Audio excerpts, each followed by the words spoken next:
Y'all, so this is Jacolia of Jacolia Gems. Thank you for once again coming back home, family. For those of you that happen to be new here, welcome. I definitely hope you hear something today that will persuade you to stay.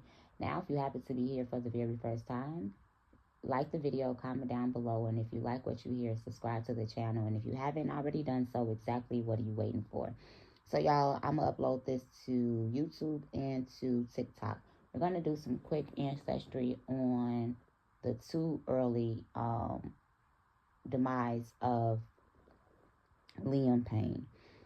And I'm going to use my family history to begin to explain. So I want to begin to say this. If you have not heard Liam Payne sing and you like, first of all, his solo music will put you definitely in the remnants of some good R&B music. Chris Brown, Usher. His upper range, it's crispy, y'all. Crispy, like he can, like it's not a falsetto. That's his pure head tone. The young man was very, very talented. So when we begin to look at Liam Payne, he is from Wolverhampton. So when you look at Wolverhampton, the root is Wolver, and that root is going to be wolf. So I automatically was like, this reminds me of the tribe of Benjamin, who are said to be wolves.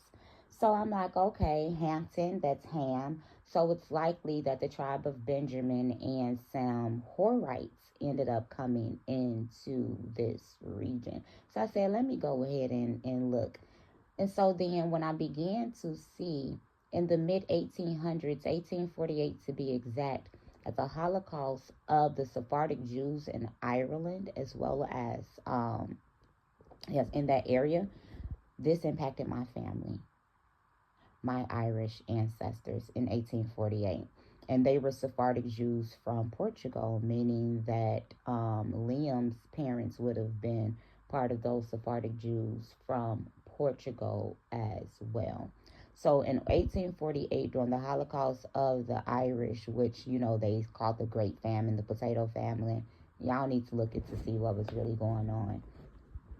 The Jameson side of my family, which is my daddy's mother, her mother's father, he was born in Montserrat. And this is why Montserrat Patos is mutually intelligible with Jamaican Patos. And this is because they had Sephardic Jews from Ireland coming over. But before they were in Ireland, they were in Portugal. Before they were in Portugal, they were in Mauritania. And Mauritania is known to be the ancient Ghana, the ancient Akan Empire. And you would have a lot of Benjaminites, Levites, as well as Judah and Ephraim still left over. And this would be the remnants remaining as prophesied in Isaiah 7 with the birth of that son, Shahir Halabaz, I think. And then the child Emmanuel being born during that time. It prophesied that during the Assyrian captivity, a remnant will remain of the northern kingdom. So this would constitute for my Jameson side of my family that I just explained. The family emblem had Ephraim and Zebulon on it, which are northern kingdoms. And then when you begin to look at the Hughes side of my family, my daddy's mama, her mother, the same, you know, her mama that I just mentioned, her mama's grandfather through her mother's side. My grandma grew up in a house with him. He came straight from Ireland into Mississippi. And his daughter, my great grandmother's sister, my aunt Lavelle, she's still alive. I believe she's 101 now. And when I talked to her about finding the family paperwork out, she was so excited. And she was like, "You are so smart."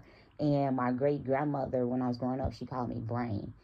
And that was literally my nickname. And so when I found the family papers, because she knew they were from Ireland. So during this time, my Hughes side of the family came in and lived amongst the Choctaw Native American Burnett's side of my family.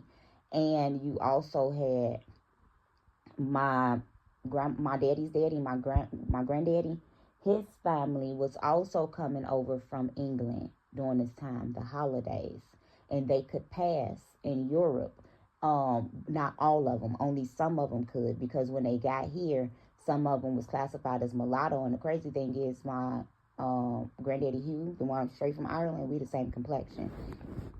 He was still classified as a mulatto because a mulatto is just a more muladi, which began to be applied to the Sephardic Jews who was under captivity in Spain and in Portugal, which was a reference to the quote unquote first Christians. And the first Christians were just first century Israelites, Ebionites, who continued to keep the laws, statutes, and commandments and not convert to Catholicism, which would be the Gentile Christianity created under the Apostle Paul. So when we began to see my ancestors, they were fleeing this religious persecution. And this is the same thing that Liam family began to do. They left Ireland and they went into the UK.